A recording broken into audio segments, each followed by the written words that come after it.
व्रतपते व्रतं चरिष्यामि तच्छकेयं तन्मेराध्यताम्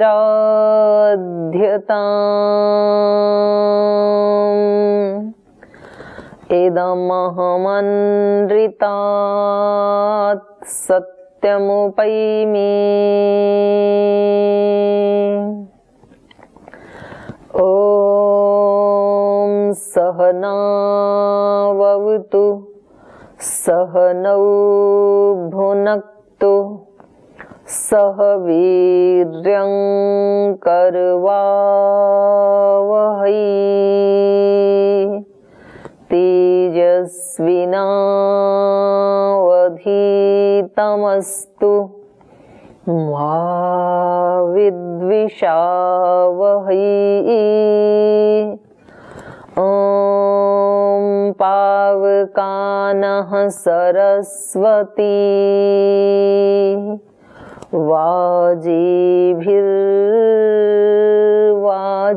वाजीभिर्वाजिनीवती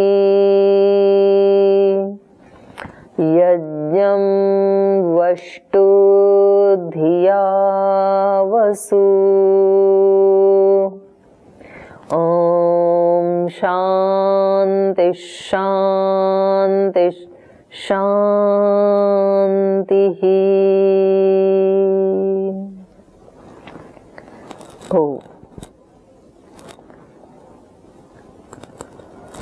परम पूज्य गुरुदेव और श्रद्धेय आचार्य श्री और परमपिता परमात्मा के पावन चरणों में प्रणाम करते हुए आज की कक्षा का प्रारंभ करते हैं। इस कक्षा में हम चर्चा कर रहे थे कि व्यक्ति को स्ट्रेस तनाव क्यों होता है, इसके कारण क्या हैं। सबसे पहले तो ये तनाव होता क्या है इसके ऊपर हमने विचार किया, फिर इसके कारण क्या हैं उसके ऊपर विचार किया, और ये विचार हमने वैदिक दृष्टि से किया, आर्ष दृष्टि से। जैसे आजकल भी कुछ लोग इसके कारण बताते हैं और फिर उसके वैसे ही निवारण भी बताते हैं। तो वैदिक दृष्टि से कुछ लोग ऐसे बोल देते हैं कि जी पहले तो ये तनाव शब्द या तनाव जैसा रोग था ही नहीं, अभी आ गया है। तो ये अर्ध सत्य है, पूर्ण सत्य नहीं है, क्योंकि ये भी सत्य है कि ये शब्द तो नहीं था तनाव, लेकिन उसका नाम दूसरा था। उस समय ऋषि चर्चा करते थे कि जो हमारा अंदर का अपना सुख है, क्योंकि हम तो हमेशा हैं ही, हमारा तो कभी भी अभाव नहीं होता है, तो जो आत्मा का अपना निज सुख है, शाश्वत सुख है, या उसको कहीं परमात्मा का सुख है, क्योंकि आत्मा के साथ ही परमात्मा रहता है हमेशा, तो उसका भी कभी अभाव नहीं है। तो उस नित्य सुख में, शाश्वत सुख में, आत्म सुख में, परमात्म सुख में ऐसी कौन सी बाधाएं हैं जिससे, जिन बाधाओं के चलते हम उस अपने निज सुख से परिचित नहीं हो पाते हैं। ऐसा विचार ऋषि करते थे और इसके कारणों को अभिव्यक्त करते हुए 9 कारण बताए थे। व्याधिस्त्यान संशय प्रमाद आलस्य विरति भ्रांति दर्शन अलब्ध भूमिकत्व। तो ये हमारी चर्चा चल रही थी। तो इसमें पहले आपका कोई प्रश्न हो तो आप पूछ सकते हैं। किसी को पीछे के पार्ट से कुछ पूछना है, किसी का कोई प्रश्न है तो आप अपना हाथ उठा सकते हैं। कौन उठा रहा है भाई? सविता दीदी उठा रही हैं। दीदी पहले आपके चरणों में कोटि कोटि नमन। प्रणाम जी। लास्ट वाला जो आपने समझाया था, अनव्यवस्थित तत्व, तो इसमें अन आपने अनअवस्थित तत्व। जो तत्व, तो उसमें ये था कि जैसे हमारे चित्त के दोष हैं, तो वो हमारे दोष मीन्स आत्मा और परमात्मा से हमें मिलने नहीं देते हैं। हाँ, तो वो क्यों नहीं मिलने देते हमको? हम तो चित्त से सोचते हैं कि हम परमात्मा से मिलें, पर मिलने तो क्यों नहीं देते? चित्त से मिला नहीं जाता ना, चित्त को हटाना पड़ेगा। अच्छा, तो कहते चित्त हैं ना के कि चित्त के उस पार परमात्मा है और इस पार संसार है और चित्त बीच में है, अच्छा, इसलिए नहीं मिलने देता है तो इसलिए नहीं परमात्मा। मिलने देता। जब अच्छा। रात को आपका चित्त चुप हो जाता है ना, शांत हो जी जाता है, जी। तब आप ब्रह्म के ही पास रहते हैं। अच्छा, लेकिन उस समय अनुभूति में नहीं आता है। तो वो कैसे आए अनुभूति में दीदी? हाँ, वो तब आएगा जब जागृत अवस्था में आ जाएगा, तो निद्रा में भी आ जाएगा। फिर योग सांख्य दर्शन में एक सूत्र आता है, जी समाधि सुषुप्ति, समाधि सुषुप्ति मोक्षेशु ब्रह्म रूपता, तीन शब्द आए हैं वहां पर। जी समाधि में, सुषुप्ति में और मोक्ष में ब्रह्म जी। के साथ एक रूपता होती है। तो समाधि हमने जानी नहीं अभी, समाधि अवस्था क्या है। बिल्कुल नहीं। सुषुप्ति हमने जानी है, सुषुप्ति माने गाढ़ निद्रा। और जी जी तीसरी है मोक्ष की अवस्था। तो तीनों एक जैसी ही अवस्था होती हैं, एक जैसी इस रूप में कि उसमें हम ब्रह्म के साथ एक रूप होकर के रहते हैं। तो हमें सुषुप्ति में एक रूप होते हुए भी पता नहीं चलता है, लेकिन समाधि और मोक्ष में हमें पूरा पता चलता है, पूर्ण आनंद लेते हैं, उसकी पूरी अनुभूति करते हैं। वो तो अगला जन्म लेना पड़ेगा दीदी। नहीं, ऐसा नहीं है, ये विचार ठीक नहीं है। इसी जन्म में होगा, इसी जन्म में कर सकते हैं और बहुत जल्दी कर सकते हैं, क्योंकि बाहर की वस्तुएं प्राप्त करने में तो थोड़ा पुरुषार्थ और थोड़ा टाइम देना पड़ता है, क्योंकि वो चीजें दूर होती हैं हमारे से। जी जैसे दीदी। बाहर से किसी को धन कमाना है, तो धन दूर है हमारे से, तो उसको प्राप्त करने के लिए, पास लाने के लिए थोड़ा पुरुषार्थ और थोड़ा टाइम देना पड़ेगा। जैसे हमें डिग्री चाहिए इस जगत में, तो फिर जी बीए की डिग्री लेने के लिए भी 15 साल लगाने पड़ेंगे, एमए के लिए तो और 2 साल, फिर पीएचडी के लिए और 3 साल। तो बाहर की जो उपलब्धियां हैं, किसी व्यक्ति को नेता बनना है तो उसको जी। कई दिन फिर पब्लिक के बीच में घूमना पड़ेगा, किसी को अभिनेता बनना है तो कई दिन अपनी विद्या की प्रैक्टिस करनी पड़ेगी। तो बाहर की वस्तुओं को प्राप्त करने में तो थोड़ा सा समय, शक्ति, पुरुषार्थ इसकी आवश्यकता होती है। लेकिन अपने आप को प्राप्त करने में समय की भी कर सकते हैं बिल्कुल। आवश्यकता नहीं है, दूरी भी नहीं है और देरी भी नहीं है, वो दूर भी नहीं है। तो इसलिए स्पेस की भी बाधा नहीं है और टाइम की भी बाधा नहीं है, काल की भी बाधा नहीं है। तो वो ऐसे ना सोचें आप कि और जन्म लेना पड़ेगा। और जन्म तो खैर होंगे ही हमारे, बट जी। आज यदि नहीं उसको हमने जाना तो कल जान ही जाएंगे, इस ये नहीं हो सकता है।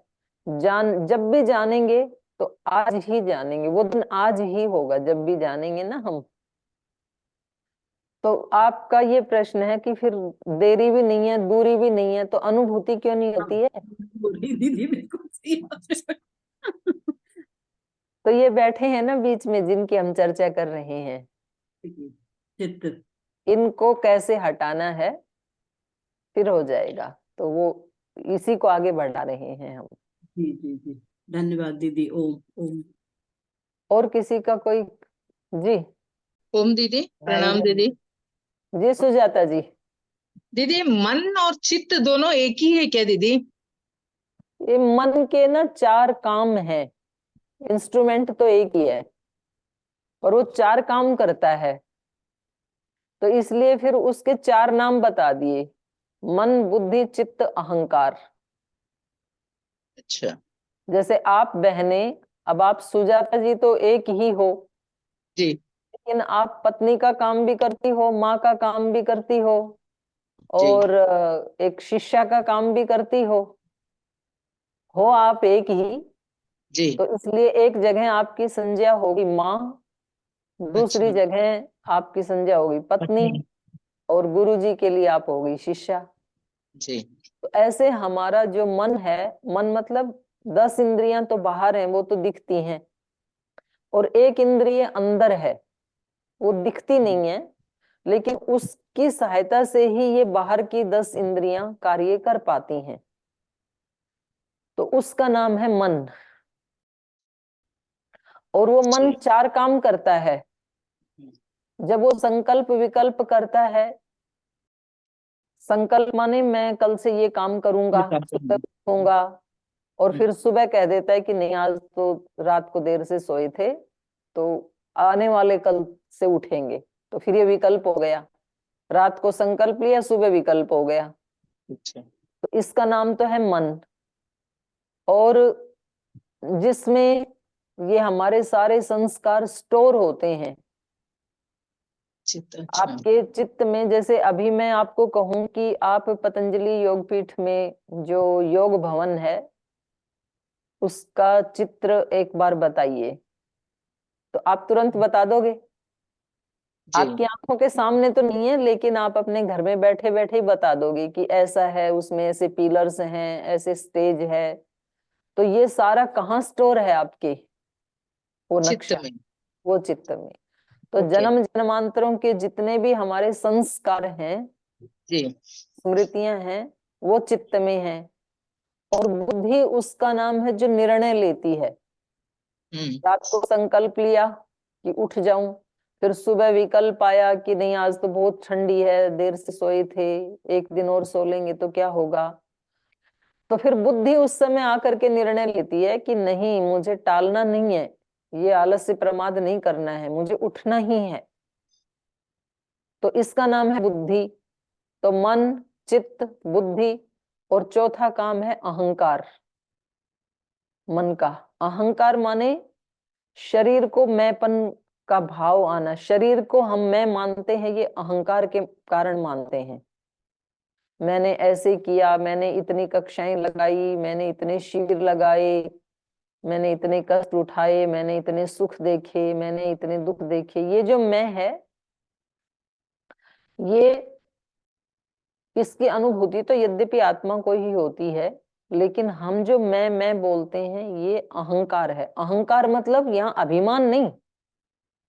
अहंकार का मतलब है एक अलग आइडेंटिटी, औरों से जो मुझे अलग करती है, उसका नाम अहंकार है। तो ये 4 काम है मन के ही।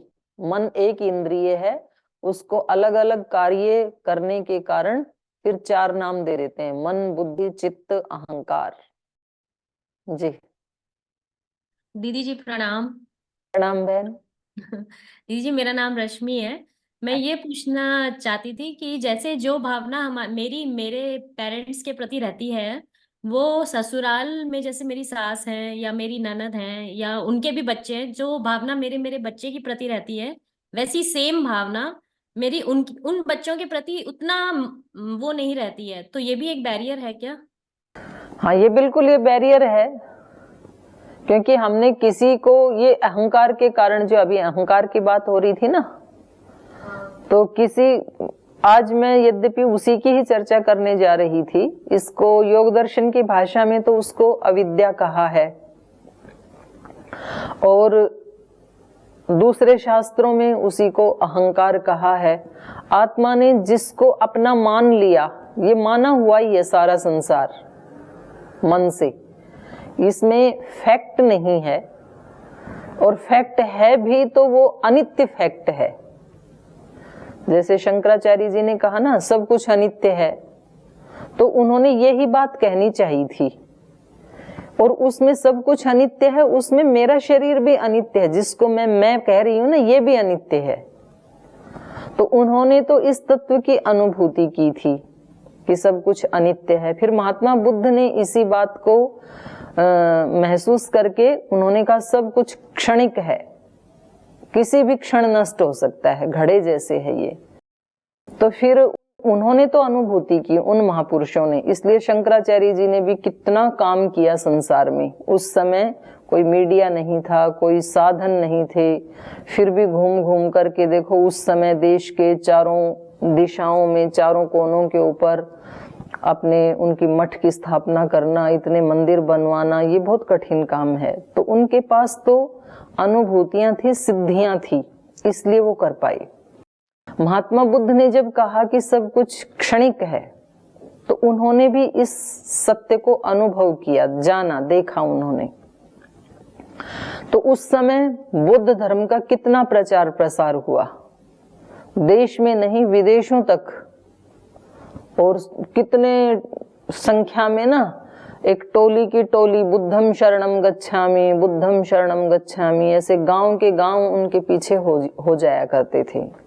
लेकिन उनके जाने के बाद उनके शिष्यों ने उस चीज की अनुभूति नहीं की, इसलिए फिर वो उनके ऊपर आक्षेप किए कि भाई जब सब कुछ क्षणिक है तो आप भी तो क्षणिक हो, जब ये सब कुछ अनित्य है तो आप भी अनित्य हो, फिर आपकी बात भी अनित्य है, हम आपकी बात क्यों माने? आप कह रहे हो सब कुछ अनित्य है, सब कुछ अविद्या है, सब कुछ क्षणिक है, तो फिर उसमें सब कुछ में आप भी तो आ गए ना, सारे संसार में तो आप भी आ गए, आप उससे अलग तो नहीं हो संसार से, तो फिर तो आप भी अनित्य हो और आपकी बात भी अनित्य है। तो जब आपकी बात अनित्य है तो उसको हम सत्य क्यों माने? तो इसका उनके पास कोई उत्तर नहीं था, क्योंकि अनुभूति तो थी नहीं। तो उन्होंने, बुद्ध ने या आचार्य शंकराचार्य जी ने जो कहना चाहा था, वो यही कहना चाहा था कि देखो केवल आत्मा ही शाश्वत है, बाकी सब कुछ क्षणिक है, अनित्य है, किसी भी समय छूट सकता है। और इस सत्य को हमने भी देखा है, हमारे सबके घर परिवार में किसी के माता पिता, किसी के दादा दादी या कोई अन्य रिश्तेदार, किसी न किसी की मृत्यु तो हमने देखी है ना अपने परिवार में। और हमने ये देखा है कि वो जाते समय एक सुई भी अपने साथ नहीं ले जा सकी, सब यहीं रह गया। और जब वो जिंदा थे तो वो भी हमारी तरह से ही कहते थे कि ये मेरे बच्चे, ये पड़ोसी के बच्चे, ये रिश्तेदार के बच्चे, ये मेरा कमरा, वो भी ऐसे ही कहते थे। लेकिन जाते समय हमने देखा कि वो कुछ भी नहीं लेके गए, सब तो यहीं रह गया, जो बहुत प्रिय बच्चे थे वो भी यहीं रह गए। तो इस सत्य को हम भी जानते हैं कि वास्तव में हमारा कुछ भी नहीं है, बस जितने टाइम के लिए, जितने दिन के लिए, जितने घंटों के लिए हमें भगवान ने जिम्मेदारी दी है, बस वो निभानी है। मतलब अंदर से उसकी अनुभूति रहती है। तो ऐसा नहीं है कि साधु संत कोई काम नहीं करते हैं। आज श्रद्धेय गुरुदेव कितने बड़े बड़े कार्य कर रहे हैं, लेकिन इन महापुरुषों को अंदर से ये अनुभूति रहती है कि हम अलग हैं और ये सब अलग है। जैसे हमारे को किसी होटल में ठहरते हुए ये अनुभूति रहती है कि ये होटल का कमरा मेरा नहीं है, तो भी हम उसका ठीक से ही यूज करते हैं, उसमें कोई तोड़फोड़ नहीं करते हैं, कोई आग नहीं लगाते हैं उसमें। तो ऐसी अनुभूति इन लोगों को अपना जो स्थान है उसके प्रति भी होती है। और जब अपना नहीं है, कुछ भी अपना नहीं है, तो फिर किससे प्रेम और किससे द्वेष, किससे ज्यादा प्रेम, किससे कम प्रेम, जब अपना कुछ भी नहीं है। तो ये अनुभूति आने के लिए सारी साधना है। हाँ, तो ये जब इसका कारण फिर योग दर्शन में तो अविद्या को बताया, अविद्या के कारण, मूर्छा के कारण ये सब होता है। अब आप देखो ना, जितनी भी समस्याएं हैं ना देश में, वो सारी की सारी, उसको मूर्छा कहें या अविद्या कहें या विक्षिप्तता कहें, चित्त की विक्षिप्त स्थिति कहें, उसके कारण है ये सारी। क्योंकि हमने ये मान लिया कि ये देश मेरा और ये देश दूसरे का, तो इसलिए दूसरे देश के ऊपर आक्रमण करने के लिए सभी देश हर साल कितने कितने रुपए के अस्त्र शस्त्र बनाते हैं। यदि सारी वसुधैव कुटुंब थी, जैसे महापुरुषों ने कहा वसुधैव कुटुंबकम, तो ये इतना पैसा बच जाता ना, और ये सारा मनुष्य के विकास में काम आता। लेकिन हर साल सब देशों का इतना पैसा अस्त्र शस्त्र बनाने में खर्च हो जाता है। इसका कारण क्या है? मूर्छा या अविद्या। कितने पैसे रोगों में खर्च हो जाते हैं, दवाइयों में खर्च हो जाते हैं। अगर व्यक्ति इस मूर्छा में नहीं होता, उसका विचार खराब नहीं होता, कोई व्याधि नहीं आती उसको, तो कितने पैसे बचाए जा सकते थे। जैसे कि योगियों के पैसे 1 रुपए भी खर्च नहीं होता है। जैसे श्रद्धेय स्वामी जी महाराज का आज तक 55 वर्ष में 1 रुपए भी खर्च नहीं हुआ दवाई के नाम पे, तो ये पैसा बच सकता था। तो ये भी अज्ञान के कारण है। फिर कितने रुपए लोगों की तिजोरी में लॉकर में रहते हैं, वो अपनी जिंदगी में कभी उसको खर्च नहीं करते हैं। उनके पिता ने भी लॉकर में डाला, उनके पिता ने भी डाला, अब इसने भी डाला, और इनके पिता भी चले गए, उनके दादा भी चले गए, ये भी चले जाएंगे। जो लॉकर में जितने भी पैसे रखे आज देश में, तो वो शायद ही कभी किसी के काम आते हैं, वरना तो ऐसे ही रखें। अगर लॉकर में ना रख के वो सारा पैसा प्रयोग कर लेते तो कोई भी देश में भूखा नहीं होता, कोई भी गरीब नहीं होता। लेकिन वो इसीलिए रखते हैं कि ये दूसरे का पैसा नहीं है, हमारा है, इसलिए हम दूसरे को नहीं देंगे। तो ये जो बीच में मेरा और दूसरा आ गया, इसका कारण अविद्या ही है, मूर्छा ही है। नहीं तो आज भी इतना अन्न है देश में, आज भी इतना पैसा है कि सब लोग खूब सुख से वस्तुओं का उपभोग कर सकते हैं और खूब आनंद का जीवन जी सकते हैं। दूसरी तरफ जो संत महात्मा हैं, जिनके पास ज्ञान है, जिनको ये पता है कि मेरा कुछ भी नहीं है, ये सब ईश्वर का है, तो वो खूब दोनों हाथों से उसको सेवा में लगाते हैं। अपने प्रति भले ही वो कुछ थोड़ी बहुत तंगी कर लें, लेकिन बाकी, और हमारे तो परम पूज्य गुरुदेव ऐसे हैं कि वो बैंक से लोन लेके सेवा करते हैं। मतलब अब तो उतार दिया बैंक से, अब हमें भी अब पता लगा है, हमें भी नहीं पता था। अब पूज्य गुरुदेव ने बताया कि उन्होंने तो 500 करोड़ रुपए लेकर के ये यात्रा शुरू की थी बैंक से और फिर लौटा दिया। और ऐसे फिर रुचि सोया आदि का तो फिर उन्होंने स्पष्ट किया ही है कितना कर्ज लिया। तो कुछ लोग ऐसे होते हैं कि भाई हम मेहनत करेंगे पर उसको उतार देंगे, पर हम सेवा करना चाहते हैं। तो बस हम सब इसी साधना के लिए ही इस कक्षा में बैठे हैं कि हमें अंदर से ये अनुभूति हो जाए। 2 अनुभूति, उनके नाम 2 हैं, स्थिति एक ही है। या तो कोई भी मेरा नहीं है, मेरे वाले भी मेरे नहीं हैं, दूसरे वाले भी मेरे नहीं हैं, कोई भी मेरा नहीं है। इसको वेद में कहते हैं नेति। और मेरे, वो मेरे नहीं है इतना नहीं, ये शरीर भी मेरा नहीं है, जिसको मैं कह रहा हूं, ये भी मेरा नहीं है। या तो ये है, या फिर सब अपने ही हैं। दोनों में से कोई भी एक अनुभूति हो जाए। मेरे वाले भी मेरे हैं, पड़ोसी वाले भी मेरे हैं, मेरे जिले वाले भी मेरे हैं, मेरे प्रांत वाले भी मेरे ही हैं, और देश वाले भी मेरे ही हैं। मेरे क्यों हैं? क्योंकि मैं भगवान का हूं और वो सब भी भगवान के हैं। तो भगवान के नाते से देखेंगे तो सब मेरे ही हैं। तो फिर देखो, किसी भी विचार का बार बार चिंतन किया जाता है ना, भावना पूर्वक, तो फिर व्यक्ति की वैसी स्थिति बन जाती है। अब बार बार दूसरों ने हमारे विचार में डाला। छोटे बच्चे को तो कुछ भी नहीं पता होता है, वो पड़ोसी के पास भी उतने ही प्रेम से चला जाता है, अपने घर वालों के पास भी उतने ही प्रेम से चला जाता है।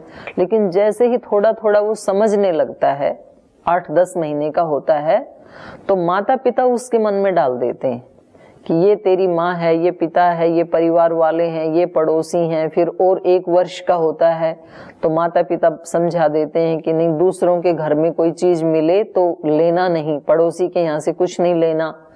तो वो डाल डाल के हमारे मन में पक्का कर देते हैं माता पिता, आस पड़ोस के लोग। मान लो बच्चा किसी के घर में बैठा है और उस घर की महिला कह देती है, भाई तू अपने घर जा, तू अपनी माँ से मांग। तब उसको पता लगता है कि मेरी माँ ये नहीं है, मेरी माँ कोई और है।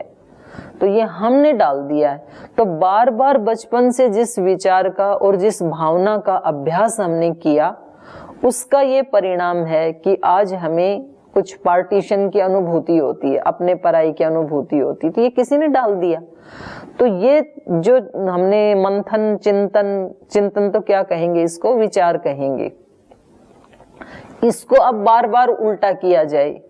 नहीं, सब मेरे ही हैं, सब मेरे ही हैं, भगवान के नाते सब मेरे ही हैं, मेरे से जितना होगा सबकी सेवा करनी है, तो फिर वो अपने बन जाते हैं। अब देखो ना, आप कहीं और पैदा हुई, आपके पति कहीं और पैदा हुए, और एक 3 घंटे का जो विवाह संस्कार हुआ उसमें ये विचार डाल दिया, आपने भी अपने मन में डाल दिया और दूसरों ने भी डाल दिया कि आप इनकी पत्नी हैं, ये आपके पति हैं। अब आपका ससुराल वाला घर अपना है और मायके वाला घर आपका नहीं है, वो किसी और ने, भाभी ने आके संभाल लिया, आपने ये वाला घर संभाल लिया। तो अब ये ऐसे लगता है कि ये मेरा ही घर है। जिस दिन आप पहले दिन आई थी या 15-20 दिन जब घर में रहे थे, तो तब वो इतना पक्का नहीं हुआ था संस्कार। तो उस समय ये लगता था कि यहाँ तो ये लोग सब्जी भी कैसी बनाते हैं, मेरे घर में तो ऐसी बनती थी। यहाँ ये लोग कैसे रहते हैं, मेरे घर में तो ऐसे होता था। तब तक वो ही संस्कार था, मेरा घर वो था।